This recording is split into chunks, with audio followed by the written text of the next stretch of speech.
ونعوذ بالله من شرور أنفسنا ومن سيئات أعمالنا من يهده الله فلا مضل له ومن يضلل فلا هادي له أشهد أن لا إله إلا الله وحده لا شريك له وأشهد أن محمدا عبده ورسوله أما بعد. Jamaah salat maghrib yang semoga Allah merahmati kita semua. Alhamdulillah, segala puji bagi Allah yang atas berkat inayah dan taufiknya Allah pertemuan kita kembali dalam pembahasan kitab Safinatun Najah, yaitu pembahasan fikih yang ringkas yang insyaallah kita akan melanjutkan poin pembahasan tentang rukun iman, yang mana pada pertemuan lalu telah kita bahas tentang muqaddimah, yaitu pengarang kitab ini, kemudian muqaddimah dan rukun Islam. Kita lanjutkan. Qala al-muallif rahimahullah, nafa'anallahu bihi wa bi ulumi fid darain. Faslun arkanul iman sittatun. Poin pembahasan tentang rukun iman itu ada 6. Ya. Makna iman secara bahasa adalah tasdik, ya, pembenaran. Ketika kita meyakini sesuatu, itu bisa dikatakan kita mengimani sesuatu. Ya. Adapun secara istilah syariat, i'tiqad bil qalbi wa qaulun bil lisan wa amalun bil jawarih wa huwa bid'un wa sab'una syu'bah. Iman itu adalah keyakinan yang ada di dalam hati. Ya. Kita beriman kepada Allah, berarti hati kita benar-benar yakin akan adanya Allah Subhanahu wa taala. Wa qaulun bil lisan, tidak hanya keyakinan tetapi juga harus diucapkan, ya, dengan kalimat syahadat. Makanya Abu Thalib, paman Nabi, tidak disebut sebagai orang yang beriman yang masuk Islam karena tidak mengucapkan kalimat syahadat. Karena kalimat syahadat harus diucapkan. Wa amalun bil jawarih, dan melakukan amalan dengan anggota tubuhnya, ya, dia sholat, puasa, dan ya haji dan semisalnya. Jadi keimanan harus ya, ada tiga hal ini yang harus ada bagi seseorang yang mengaku beriman. Ini ada 70 sekian cabang, ya, di kitab Safinatun Najah. Ini ringkas, saya ambil penjelasannya dari Syarah Ushul Salatah milik Syekh Ibnu Taimiyah rahimahullah. Ya. Iman ini yang pertama adalah antu'mina billah, yaitu beriman. Ada beberapa hal, ada 4 hal bagi orang yang mengaku beriman kepada Allah, yaitu beriman akan wujudnya Allah. Allah itu ada. Ya, Allah adalah pencipta kita dan pencipta kita itu ada. Ya. Karena secara logika tidak ada sesuatu kecuali ada yang menciptakan. Ya, air ini ada yang menciptakan. Meja yang ada di sini ini hasil ciptaan orang yang membuat, dan seterusnya hasil kerajinan orang yang membuat.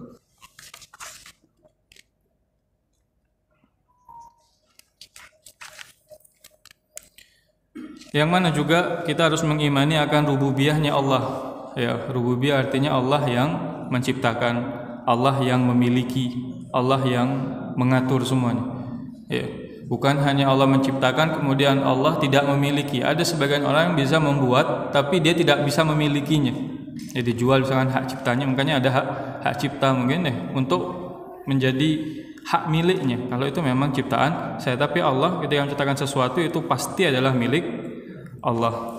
Ya, kita mengimani rububiyahnya Allah, dan bukan hanya rububiyahnya. Rububiyah artinya yang tadi disebutkan, yang menciptakan, memiliki, dan yang mengatur. Kita juga mengimani uluhiyahnya. Allah adalah zat yang harus diibadahi. Kalau kita meyakini semua itu, ya tadi Allah yang menciptakan, Allah yang memiliki, Allah yang mengatur, maka kita harus beribadah kepada Allah. Karena orang-orang kafir Quraisy, Allah berfirman dalam Al-Qur'an, "Wala in sa'altahum man khalaqahum la yaqulunna Allah." Ketika kalian bertanya siapa yang menciptakan kalian, maka mereka akan mengatakan Allah, tapi mereka tidak beribadah kepada Allah. Jadi konsekuensi dari tauhid rububiyah adalah adanya tauhid uluhiyah. Kita harus beribadah kepada Allah. Dan juga beriman atas nama-nama dan sifat Allah. Allah mengatakan Allah Ghafurur Rahim, Maha Pengampun, lagi Maha Penyayang, dan seterusnya. Ya. Ini tentang rukun iman. Faedah dari beriman kepada rukun iman adalah yang pertama adalah rukun iman kepada Allah. Tauhid itu akan kokoh. Yang menciptakan kita, ada yang mengawasi kita sehingga kita benar-benar akan berdiri di atas tauhid. Makanya penting mempelajari tauhid. Dalam istilahnya Imam Abu Hanifah ada dua fikih. Fikih akbar dan fikih asghar. Fikih akbar adalah fikih tauhid, fikih akidah. Fikih asghar ya fikih ibadah ini. Ya, yang kita pelajari fikih asghar sebenarnya. Tapi di sini di awal muqaddimah dikasih fikih akbarnya tentang tauhid supaya sama-sama dapat. Yang kedua adalah ketika kita mengimani akan adanya Allah, akan timbul rasa cinta kita kepada Allah. Ya, Allah yang mengatur semua. Makanya dalam doa zikir pagi dan petang, wala takilni ila nafsi tarfata ain. Jangan serahkan diriku kepada diriku sendiri meskipun hanya sekejap mata. Ya, kalau urusan kita yang ngurus berantakan, pasti berantakan. Tapi karena Allah yang mengurus maka semuanya tertata. Maka kita akan semakin cinta kepada Allah. Yang ketiga adalah tahqiqul ibadatihi. Ya, peribadatan kita kepada Allah akan terjaga. Kita akan takut kalau tidak sholat itu takut. Sebagian orang berani kalau tidak sholat, merasa saya ini jagoan. Ya, berani tidak sholat. Itu bukan jagoan, bukan pemberani. Pemberani itu adalah orang yang takut kepada Allah. Kemudian selanjutnya, rukun iman yang kedua adalah mengimani wa malaikatihi, beriman kepada malaikat-malaikat Allah. Malaikat kata Syekh Ibnu Utsaimin adalah alimul ghaibi makhlukun. Malaikat adalah makhluk gaib, ciptaan Allah Subhanahu wa taala yang abiduna lillah, beribadah kepada Allah. Ya. Khalaqahumullah min nur, Allah ciptakan dari cahaya. Dan malaikat ini tidak memaksiati Allah. Makanya para ulama berselisih siapa yang lebih utama, manusia apa malaikat? Oleh Ibnul Qayyim, siapa yang lebih utama, manusia apa malaikat? Ya. Manusia beribadah kepada Allah tapi bermaksiat. Malaikat beribadah kepada Allah dan tanpa kemaksiatan. Ya. Maka ulama menyebutkan yang utama adalah manusia. Kenapa manusia? Karena manusia meskipun bermaksiat tapi mereka terus berusaha beribadah kepada Allah. Tidak ada hawa nafsu yang menyeret mereka kepada keburukan. Ya, ini perbedaan pendapatnya mengatakan malaikat karena tidak pernah berbuat dosa sama sekali, maka yang utama adalah malaikat. Ya, terserah mau megang yang mana. Ya, tidak usah diributkan hal-hal seperti ini. Iman kepada malaikat ada beberapa hal. Yang pertama adalah beriman akan adanya malaikat. Ya jelas. Karena sebagian orang-orang kufar mengatakan tidak ada malaikat. Malaikat itu hanya keinginan untuk berbuat baik. Setan itu keinginan untuk berbuat buruk. Ya. Jadi ketika kita beriman kepada malaikat, kita mengimani malaikat itu ada. Walladzina yu'minuna bil ghaib. Allah berfirman yang beriman kepada hal-hal yang ghaib. Itu tanda keimanan ketika kita mengimani hal yang ghaib. Kalau ada itu bukan disebut sebagai keimanan yang mutlak. Karena enggak ada jadi kita beriman, itu tandanya orang yang meyakini akan hal tersebut. Yang kedua adalah al-iman bima alimna ismahu minhum wa man lam na'lam ismahu. Kita mengimani nama-nama malaikat yang kita ketahui. Jibril, Mikail, Israfil dan seterusnya. Ada yang tidak kita ketahui. Sebagaimana nabi dan rasul. Yang ketiga adalah al-iman bima alimna min sifatih. Iman atas apa-apa yang mereka tersifati dengannya. Jibril misalkan pembawa wahyu. Ya, tugasnya Jibril itu memiliki situmi'ah jinah, punya 600 sayap. Setiap sayap sadul ufuk, menutup ufuk. Kita mengimani apa-apa yang Nabi sampaikan. Ya, kemudian yang keempat adalah mengimani al-iman bima alimna min a'malihim allati yakumuna biha min amrillah. Mengimani amalan-amalan yang diperintahkan oleh Allah untuk para malaikatnya. Misalkan di sini Jibril yang membawa wahyu kepada para nabi dan para rasul. Kemudian Mikail yang diperintahkan untuk mengatur hujan dan seterusnya. Ya, ada yang disebutkan, ada yang tidak disebutkan. Kita mengimani semua akan hal tersebut.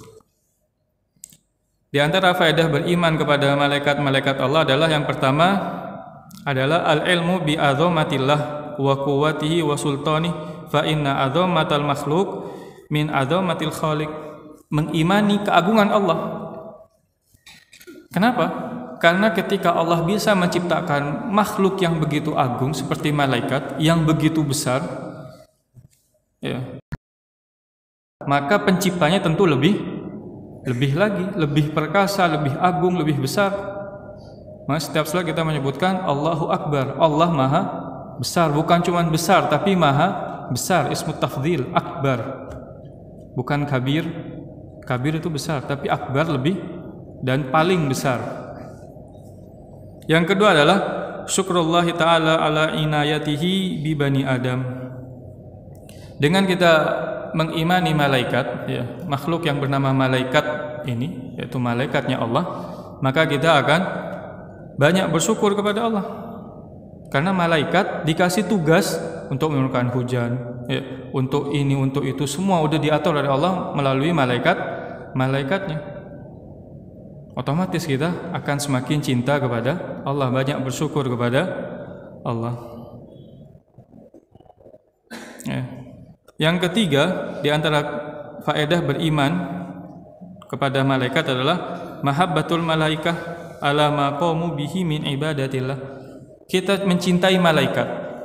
Karena kenapa? Malaikat terus beribadah kepada Allah Subhanahu wa taala. La ya'sunallah ma amarahum wa yaf'aluna ma yu'marun. Malaikat tidak pernah memaksiati Allah sedikit pun dan melakukan apa yang Allah perintahkan. Malaikat diperintahkan untuk sujud terus umur hidup.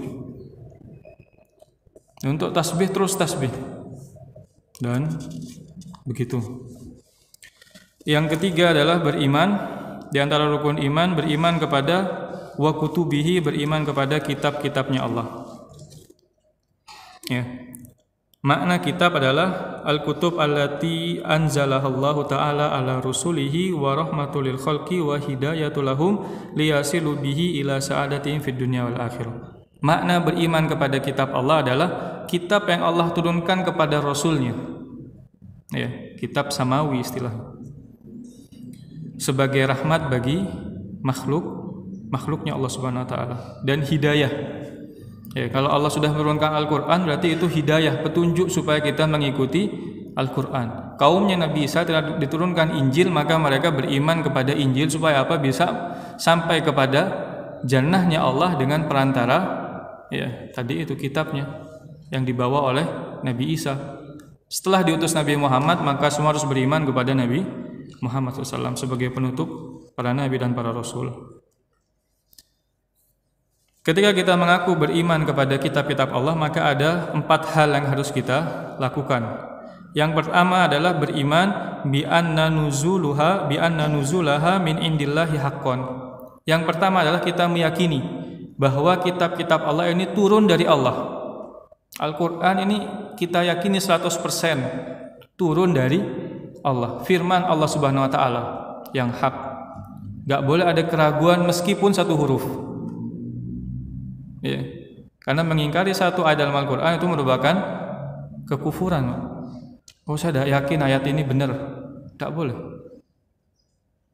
Ya, adapun penafsirannya, pemaknaannya bisa jadi benar, bisa jadi salah penafsiran orang. Jangan kita, oh enggak, itu bukan gitu ayatnya. Ya gitu ayatnya, tapi penafsirannya bukan begitu. Ada 2 hal yang perlu kita bedakan, penafsiran dan ayatnya. Ayatnya 100%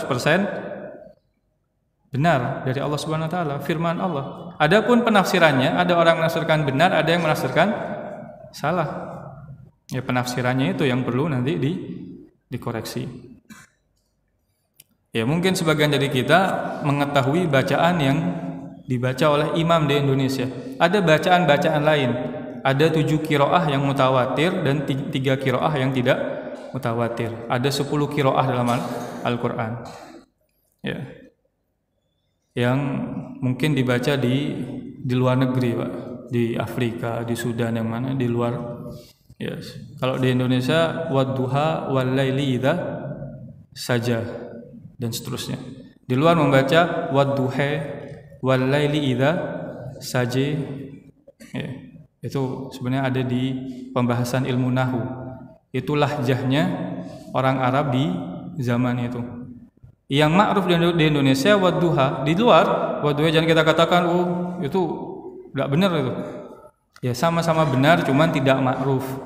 Makanya biasanya guru-guru kami yang punya sanad qiraah, mereka tidak ngimamin kecuali menjelaskan kepada makmumnya, saya mau baca dengan qiraah Sisi misalkan, atau qiraah Ibnu Katsir dan seterusnya, As-Susi dan seterusnya, dijelaskan dulu. Setelah itu makmumnya ngerti baru baca di pondok, bukan di masyarakat awam. Tapi ada masyarakat awam yang diimamin tapi dijelasin dulu, jadi tidak bingung. Yang penting ketika bacanya itu benar sanadnya dan riwayatnya, maka kita imani. Jangan buru-buru langsung. Saya pernah ada Al-Qur'an di Play Store di Android. Saya install Al-Qur'an riwayat Qalun. Kemudian yang komen orang-orang Indonesia, Quran batil, Quran sesat, semua. Padahal Qur'annya bukan Quran Indonesia, tapi Quran riwayat Qalun. Ada istilahnya riwayat Qalun. Memang bacaannya berbeda dengan mushaf yang ada di Indonesia. Yang komen orang Indonesia tidak ngerti, saya install kok bacaannya ini tidak ada yang benar ini kan. Ya memang beda ya. Man kathura ilmuhu qalla inkaruhu wa man qalla ilmuhu kathura inkaruhu. Sebagian ulama menyebutkan barang siapa yang banyak ilmunya sedikit pengingkarannya. Tapi kalau sedikit ilmunya suka ngingkarin orang, suka nyalah-nyalahin orang. Itu bedanya orang berilmu sama orang yang tidak berilmu. Ya. Jadi sebaiknya kita paham dulu, tanya Pak. Lebih baik kita tanya dibanding terlanjur ngomong, malu nanti. Tanya ke orang yang memiliki ilmu qiraah. Ya, wallahu a'lam. Di Pamekasan yang punya sampai 10 riwayat belum ana temukan, 7 aja belum. Ya, 2 pun wallahu a'lam. Ya, 2 riwayat sanad riwayatnya masih belum ana jumpai. Di Pamekasan maksudnya. Kalau di Madura mungkin lebih luas, tidak tahu. Ats-tsani, yang kedua, al-iman bima alimna ismahu minha bismihi kal Qur'an alladzi nazala ala Muhammad wa Tawrah allati anzalat ala Musa dan seterusnya. Yang kedua, ketika kita mengimani akan kitab-kitab Allah adalah beriman atas nama-nama yang Allah sebutkan. Al-Qur'an, Taurat, Injil. Al-Quran turun kepada Nabi Muhammad, Taurat kepada Nabi Musa, ada Suhuf Ibrahim, ada Suhuf Musa, dan seterusnya. Ketika disebutkan kita imani. Yang ketiga adalah tasdik masahha min akhbari ka akhbaril Quran. Membenarkan apa-apa yang sahih dari kabar-kabar yang dikabarkan oleh Al-Quran atau kabar-kabar yang dikabarkan oleh Injil, Taurat yang belum berubah. Nah ini kalau keduanya kita ragu, timbangannya adalah Al-Quran. Meskipun 3 tahun atau 4 tahun yang lalu, ya 5 tahun lah, Ana punya buku, satu kitab yang diteliti oleh pendeta-pendeta, pakar-pakar Injil di luar negeri. Semua duduk di konversi membahas Injil ini, kalimat ini benar gak dari Yesus, benar atau salah. Ketika benar tulisannya hitam, ketika salah tulisannya merah, ragu-ragu tulisannya ini. Itu ada bukunya. Ya, di situ disebutkan hanya sekian persen, 20 sekian persen kalau ada salah yang sahih dari ucapannya Yesus katanya, sisanya diragukan atau batil. Itu yang mengatakan mereka bukan orang Islam. Tapi timbangan orang Islam itu lebih mudah, timbangnya Al-Quran. Al-Quran membenarkan atau tidak. Ketika benar ya sudah selesai. Ketika salah ya salah, tidak repot.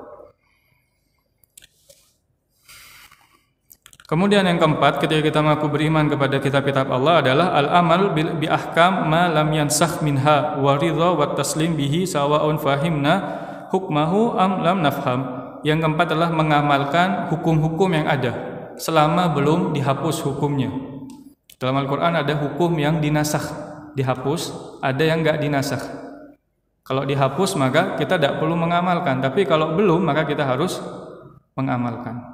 Belum artinya tidak dihapus. Kalau tidak dihapus kita amalkan. Sholat, ya kita diperintahkan untuk sholat, misalkan kita sholat. Ada hukum-hukum, misalkan wanita yang ditalak, iddahnya sampai meninggal, kemudian dihapus oleh Al-Quran, salah satu quru, tiga kali suci atau 3 kali haid, dengan perbedaan pendapat ulama di sana. Ya. Wal mutallaqatul lati yatarabbasna bi anfusihinna thalathata quru. Yang ditalak sampai 3 kali haid atau 3 kali suci bagi yang masih memiliki haid. Kalau yang tidak memiliki haid nanti lain hukumnya, yang ditinggal meninggal dalam keadaan hamil lain lagi hukumnya, dan seterusnya. Ya. Ketika sudah dihapus maka kita tidak perlu mengamalkan. Kalau tidak dinasakh kita amalkan. Itu lebih jauh dalam pembahasan ulumul Quran. Faedah yang bisa kita dapatkan ketika kita mengimani kitab-kitabnya Allah Subhanahu wa taala, kitab samawi istilahnya, adalah yang pertama al-ilmu bi inayatillahi taala bi ibadi. Yang pertama adalah kita semakin beriman kepada Allah, semakin cinta kepada Allah karena Allah menjaga umatnya ini, makhluknya, supaya terus beribadah kepada Allah. Dengan apa? Dengan kitab yang Allah turunkan, dikasih petunjuk oleh Allah. Ini sudah aku kasih petunjuk, kalian mau beriman apa tidak? Otomatis kita akan semakin sayang kepada Allah. Allah tak menginginkan hambanya masuk neraka. Allah ingin kebaikan buat hambanya, tapi hambanya ada yang beriman, ada yang tidak beriman dengan kitab-kitabnya ini. Yang kedua, al-ilmu bi hikmatillahi ta'ala fi syar'ihi. Beriman akan hikmah yang Allah turunkan dalam setiap syariatnya. Syariatnya Nabi Musa ketika orang berbuat dosa, fatubu ila bari'ikum faqtulu anfusakum. Taubatlah kalian kepada Tuhan kalian, bunuhlah diri kalian. Taubatnya dengan bunuh diri, ya dibunuh maksudnya, hukum bunuh. Adapun syariatnya Nabi Muhammad tidak perlu begitu. Ya, bertaubat taubatan nasuha, jadikan dosa itu antara dirinya dengan Allah, sudah cukup. Tidak perlu kita umbar dosanya, tidak perlu dipamer-pamerkan, tidak. Berbuat dosa tutup antara dirinya dengan Allah. Itu adalah yang terbaik. Setiap umat memiliki syariat yang berbeda. Likullin ja'alna minkum syir'atan wa minhaja. Maka disebutkan demikian. Kemudian yang selanjutnya adalah rukun iman yang keempat, beriman kepada wa rusulihi, beriman kepada rasul-rasulnya Allah.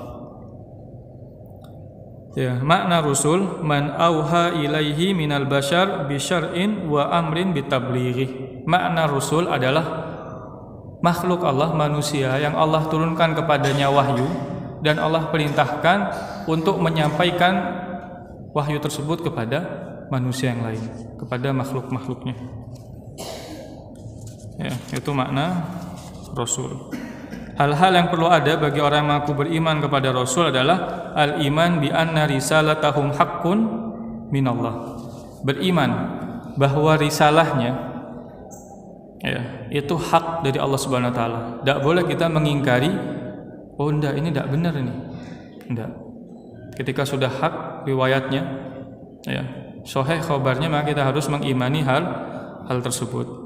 Faman kafara bi risalatihi wahidin minhum faqad kafar bil jami'. Yang mengingkari satu rasul saja telah mengingkari semua rasul. dihukumi kafir. Oh enggak, saya tidak mau beriman kepada nabi ini. Enggak boleh. Kita harus mengimani nabi-nabi yang kita ketahui namanya atau yang tidak kita ketahui namanya. Ya, ada Nabi Samuel namanya, Pak. Ada Nabi Daniel. Itu tidak ada dalam Al-Quran, adanya dalam sirah-sirah, kitab-kitab sirah. Riwayatnya sahih. Ya, kita tidak tahu misalkan nama itu, ya sudah kita imani yang kita ketahui saja. Oh, yang ada Nabi namanya Samuel. Oh, enggak. Ya, enggak boleh enggak dulu, periksa dulu riwayatnya. Itu lebih baik. Atau tanya apakah benar riwayatnya seperti apa. Ya. Dalam Bidayah wa Nihayah, Ibn Katsir menyebutkan beberapa nama nabi tersebut. Nabi Samuel misalkan, di akhir surat Al-Baqarah, akhir juz kedua surat Al-Baqarah. Yang kedua adalah al-iman biman alimna ismahu minhum bismihi. Ya. Wa man lam na'lam ismahu minhum ijmalan. Beriman nabi-nabi yang Allah sebutkan nama-namanya. Riwayat-riwayatnya ada misalkan hadisnya. Seperti Nabi Muhammad, Nabi Ibrahim, Nabi Isa, Nabi Daud, Sulaiman, itu disebut ada dalam Al-Quran. Ada yang tidak ada. Ya, yang tidak kita ketahui misalkan tadi disebutkan Nabi Samuel, Daniel, dan banyak. Nabi Samson, ya. Samson itu dalam istilah bahasa luar, Sam'un kalau bahasa Arabnya, Nabi Sam'un, ya, dan seterusnya. Ar-rabi' al-ilmu al-amal bi syari'atin man arsalna ilaina minhum. Mengamalkan syariat yang kita diperintahkan untuk mengikutinya, yaitu Nabi Muhammad. Ini nabi terakhir. Maka semua orang-orang Yahudi, Nasrani, ya, dan pokoknya semua makhluk harus mengikuti syariat Nabi Muhammad. Itu konsekuensinya. Dan kita harus mengamalkan syariat ini. Di antara faedah kita beriman kepada Rasul-Rasul Allah, yang pertama adalah al-ilmu bi rahmatillahi ta'ala wa inayatihi bi ibadihi. Kita mengetahui bahwa Allah itu cinta sebagaimana Allah menurunkan kitab-kitabnya. Allah juga mengutus Rasul-Rasulnya. Berarti Allah itu ingin supaya kita semua dapat hidayah. Kita semua masuk dalam jannahnya. Maka kita harus semakin cinta kepada Allah. Alhamdulillah Allah kasih kita hidayah ini. Ya, ada yang lahir dalam keadaan Islam dari lahir, alhamdulillah. Ada yang dapat hidayah ya sebelum atau di tengah kehidupannya. Ada yang dapat hidayah sebelum meninggal. Bayar dengan uang, yang harus kita syukuri. Tapi ada sebagian orang yang menjual hidayahnya dengan uang. Alhamdulillah. Ya, ditukar sama mie 1 kardus, ikut agamanya. Ya, dengan misi-misi yang terselubung. Ats-tsani syukrahu ta'ala ala hadhihi ni'mah al-kubra. Banyak-banyak bersyukur kepada Allah atas nikmat yang agung ini. Allah utus Nabi kepada kita, Nabi Muhammad. Ya. Maka kita harus banyak bersyukur karena kita bisa mengimani risalah beliau. Yang ketiga, mahabbatur Rasul alaihi wassalatu wassalam wa ta'zimahum wa ta'zimihim. Wa ta'zimahum. Cinta kepada Rasul dan semakin sayang dan mengagungkan para Rasul-Rasul Allah, terlebih Nabi kita Nabi Muhammad SAW. Ya, karena Nabi Muhammad kelak di hari kiamat akan mengatakan ummati, umatku, pingin semuanya masuk dalam jannah. Nah, kita harus banyak-banyak cinta kepada, mengagungkan Nabi Muhammad, banyak bersolawat tentunya, kepada Nabi Muhammad, terlebih tadi di hari Jumat lebih diperbanyak solawatnya. Kemudian yang selanjutnya di antara rukun iman adalah wabil yaumil akhir, beriman kepada hari akhir. Yang mana ketika kita mengaku beriman kepada hari akhir, kita harus beriman dalam beberapa perkara. Yang pertama adalah beriman bil ba'tsi, akan adanya hari kebangkitan. Manusia semua akan dibangkitkan oleh Allah. Kita harus mengimani itu. Karena orang-orang kufar tidak mengimani bahwa manusia akan dibangkitkan. Ya, maka kuburan itu bukan tempat peristirahatan terakhir sebenarnya. Sebagian orang mengatakan yaitu tempat peristirahatan terakhir. Enggak. Peristirahatan terakhir itu di jannahnya Allah. Masuk jannah itu adalah tempat peristirahatan yang terakhir. Kalau masih dikubur itu baru mau mulai perjalanan menuju akhirat. Yang kedua, al-iman bil hisab wal jaza, mengimani akan adanya hisab, perhitungan, wal jaza, dan adanya pembalasan. Semuanya pasti akan dibalas oleh Allah Subhanahu wa taala. Fama ya'mal mithqala dzarratin khairan yara wa ma ya'mal mithqala dzarratin syarran yara. Semuanya akan ditampakkan oleh Allah, akan dihisab. Ada yang melakukan dosa, Allah tampakkan. Ada yang melakukan dosa, Allah tutupi. Tergantung dengan apa yang kita lakukan di dunia ini. Nah, dalam doa-doa disebutkan Allahumma innaka afuwun tuhibbul afwa fa'fu anna. Ya Allah, Engkau Maha pemberi afu. Afu ini beda dengan ghafar, yaitu ghafur, ampunan. Afu ini diampuni tapi dihapus semua dosanya, Pak. Tidak ditampakkan, sudah selesai. Ghafur, namanya Allah yang bernama Ghafur ini dengan sifatnya pengampun, tapi ketika diampuni masih disebutkan ini dosa kamu demikian. Di doa akhir Ramadan itu disebut Allahumma innaka afu tuhibbul afwa. Ya Allah, Engkau adalah pemberi maaf. Maka berikan maaf yang tidak usah dibahas lagi dosa itu. Tutup sudah di akhirat, selesai. Fa'fu anna, selesaikan sudah di dunia. Ya. Jadi ada yang melakukan dosa, nanti Allah sebutkan kamu melakukan dosa ini demikian, demikian, demikian. Tapi sudah aku ampuni. Tapi ada di akhirat yang tidak disebutkan dosa-dosanya. Sudah selesai. Karena sudah meminta ampunan kepada Allah di dunia. Meskipun sudah bertobat, ada tingkatan-tingkatan manusia tadi yang demikian. Ada yang tidak Allah ampuni, tetap disiksa oleh Allah Subhanahu wa taala di nerakanya. Nauzubillahi min dzalik. Ijma para ulama kaum muslimin akan adanya hisab, adanya perhitungan, dan akan adanya al-jaza, yaitu pembalasan dari Allah Subhanahu wa taala. Yang ketiga adalah al-iman bil jannah wan nar, mengimani akan adanya surga dan neraka. Dan itu sudah disiapkan dari sekarang, sudah ada dari sekarang. Uiddat lil muttaqin. Allah berfirman dalam Al-Qur'an, telah kami siapkan, telah dipersiapkan bagi orang-orang yang bertakwa jannahnya. Dan neraka pun demikian. Uiddat dengan fiil madi, berarti sudah ada.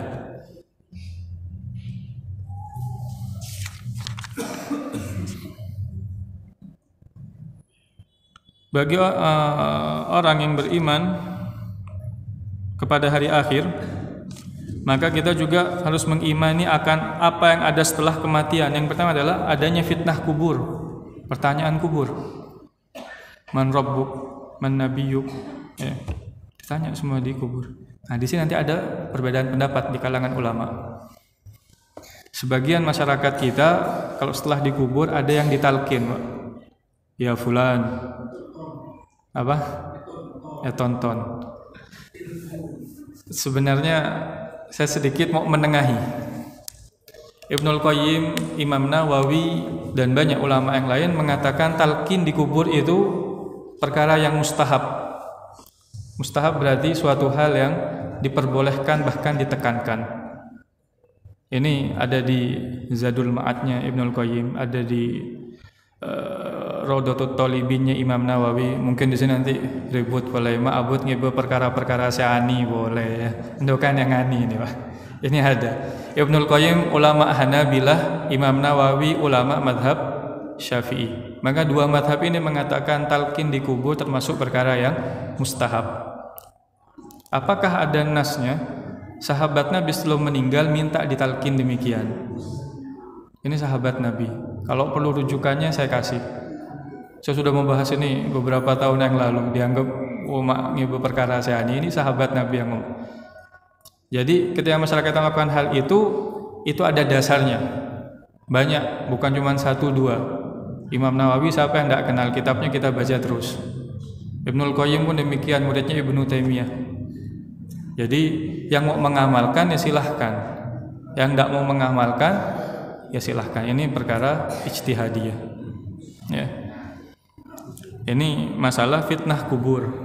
Tapi bukan berarti ada orang yang tidak sholat terus ya, atau mungkin meninggal dalam keadaan kufur kemudian ditalkinnya tidak bakal bisa, Pak. Tidak manfaat. Ya, tidak manfaat. Kemudian yang kedua adalah adanya azab kubur dan nikmat kubur. Ada di kubur orang yang melakukan ketaatan akan ditampakkan oleh Allah Subhanahu wa taala nikmat-nikmatnya. Siksanya bagi orang-orang yang melakukan kemaksiatan, kekufuran kepada Allah akan Allah tampakkan juga siksanya. An-naru yu'raduna 'alaiha ghuduwan wa 'ashiyya wa yauma taqumus saa'ah adkhilu ala fir'aun asyaddal adzab dalam Al-Qur'an. Ditampakkan kepada Fir'aun ghuduwan wa 'ashiyya, pagi dan malam, siksa yang akan ditampakkan, yang akan didapatkan di hari kiamat kelak. Wa yauma taqumus saa'ah, di hari tegaknya hari kiamat, adkhilu ala fir'aun asyaddal adzab. Ketika tegak hari kiamat, semua keluarga Fir'aun yang kufur kepada Allah tentunya asyaddal adzab akan mendapatkan siksa yang begitu pedih. Dalam Al-Qur'an disebutkan demikian. Bagi seseorang yang beriman kepada hari akhir ada beberapa faedah. Yang pertama adalah ar-raghbah fi fi'lit ta'ah wal hirsi 'alaiha wa raja' li thawabi dzalikal yaum.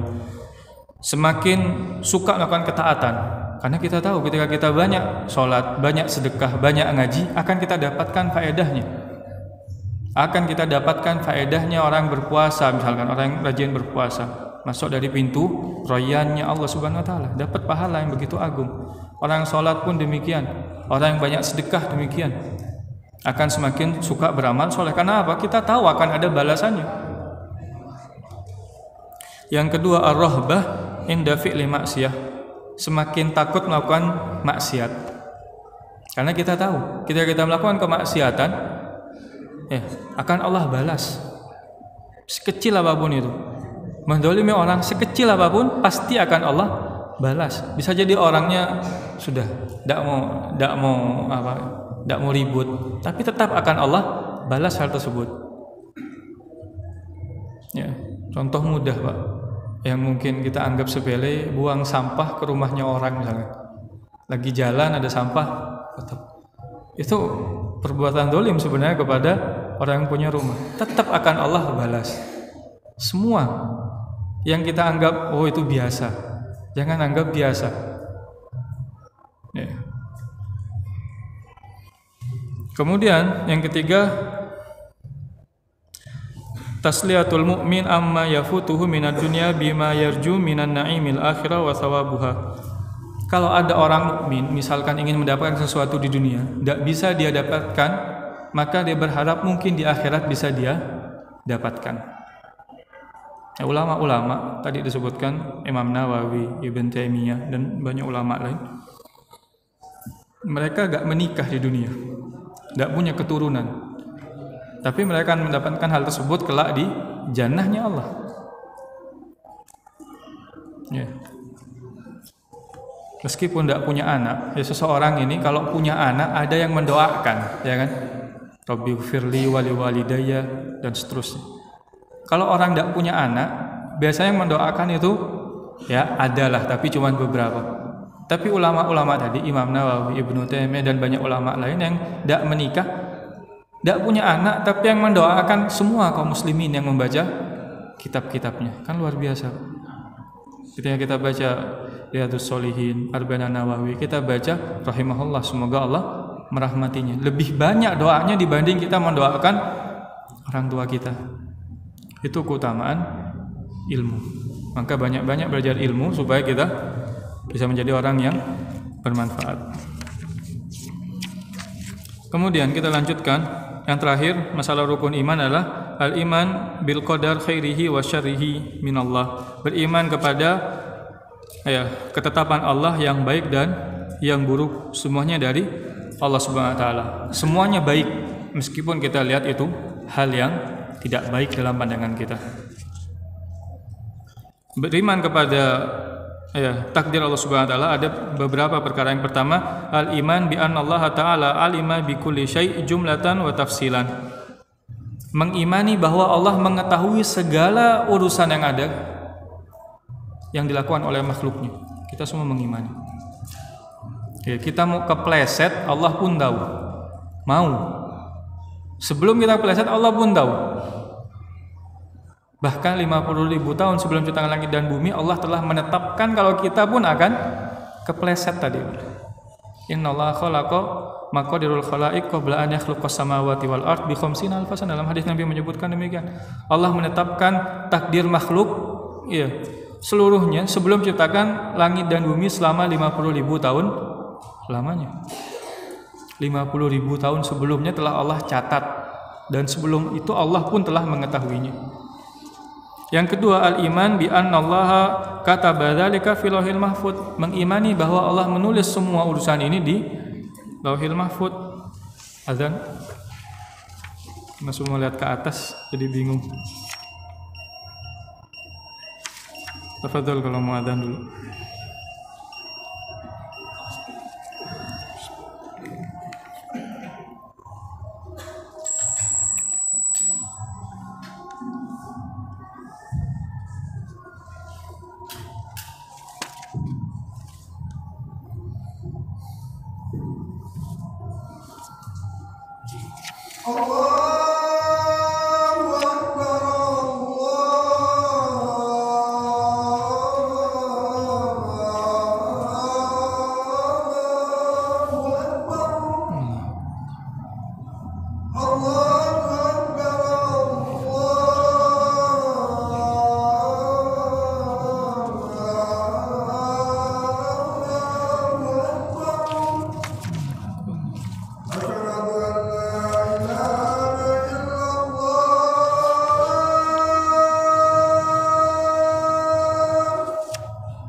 Kita lanjutkan masalah rukun iman yang terakhir, yaitu beriman kepada takdir Allah yang baik dan yang buruk.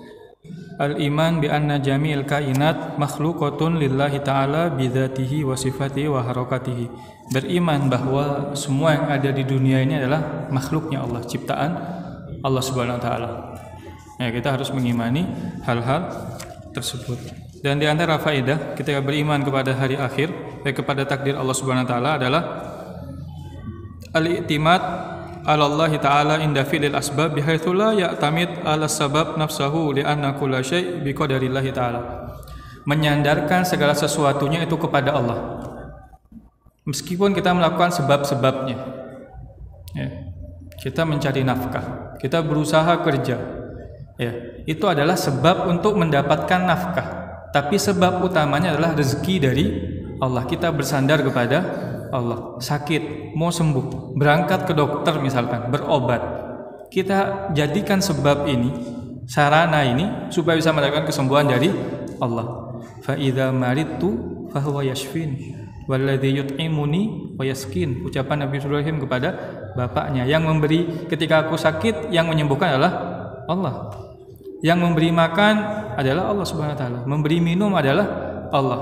Yang kita lakukan hanyalah sarana untuk mendapatkan itu dari Allah Subhanahu wa taala. Yang kedua adalah an la yu'jibul mar'u bi nafsihi inda husulil muradi. Supaya orang ini tidak sombong, tidak takjub dengan dirinya, enggak ujub ketika dapat apa yang dia inginkan. Dia sukses. Jadi orang hebat misalkan. Wow, saya ini hebat gara-gara kerja saya dulu. Ya enggak, Pak. Ada orang yang kerjanya mungkin lebih luar biasa daripada Anda, tapi gak Allah kasih seperti yang Allah berikan kepada Anda. Ya. Ada orang yang kerjanya biasa-biasa aja, tapi Allah kasih lebih dibanding yang orang kerjanya luar biasa. Semua atas kehendak Allah. Jangan pernah merasa, oh ini kan saya udah kerja keras ini. Banyak yang lebih keras lagi kerjanya, tapi tidak dapat seperti itu. Ada. At-tuma'ninah. Yang ketiga at-tuma'ninah waraha an-nafsiyah bima yajri alaihi min aqdarillahi ta'ala. Lebih tenang, lebih sabar atas apa yang Allah timpakan kepadanya dari baik dan buruk. Jangan anggap ketika melakukan kebaikan Allah sayang kepada kita. Ya. Fayaqulu rabbi akraman wa idza ma batalahu rabbuhu fayaqulu rabbi ahanan. Tidak seperti itu. Kalau ditimpakan kebaikan mengatakan, oh Allah telah akramani, telah memuliakan kunda. Ketika ditimpakan keburukan, fayaqulu rabbi ahanan, Allah telah rendahkan diri kunda. Kebaikan dan keburukan bisa jadi kebalikannya. Allah timpa keburukan supaya jadi orang baik, Allah timpa kebaikan supaya mendapatkan keburukan. Begitu banyak orang Allah uji dengan harta, kebalik, Pak, nyungsep. Ada orang diuji dengan kefakiran, malah dekat kepada Allah, berangkat ke masjid. Anehnya kalau sampai ke masjid ditanya, mak buruna ke masjid. Tidak seperti itu, Pak. Dia berangkat ke masjid merupakan hidayah dari Allah. Ketika lagi ditimpa musibah, dia pergi ke masjid, berarti dia sedang mencari Allah. Dengan kita rendahkan, mak buruna ke masjid, bagus dia ke masjid. Jangan malah kita jatuhkan. Ya, sebagian dari kita kan omongannya suka nyelkit ya ke orangnya. Mak bulan ke masjid, alhamdulillah ke masjid. Kamu selamanya tidak ngajak, dia mau pergi ke masjid. Ketika ditimpa musibah, itu memang tempatnya kembali ke masjid, dekat kepada Allah. Ya. Kemudian yang terakhir, fasal yang selanjutnya, biar besok minggu pertemuan akan datang bisa bahas tentang fikih lebih lanjut. Fasal makna la ilaha illallah. Makna dari la ilaha illallah adalah la ma'budu bihaqqin fil wujud illallah. Tidak ada zat yang berhak disembah kecuali Allah. Jadi makna la ilaha illallah, tidak ada zat yang berhak disembah kecuali Allah. Bukan tidak ada Tuhan selain Allah. Ada Tuhan. Tuhan itu banyak, Pak. Ada orang yang menuhankan sapi, ada yang menuhankan pohon, ada yang menuhankan ABC, banyak. Tapi yang berhak disembah itu hanya Allah. Yang lain sesembahan juga menurut kaumnya, tapi tidak berhak disembah. Semuanya sembahan adalah batil kecuali Allah yang hak. Ya, wallahu a'lam. Insyaallah pertemuan yang akan datang kalau tetap berlanjut dalam permasalahan fikih. Wallahu a'lam. Ada pertanyaan, dipersilahkan. Tafadhol.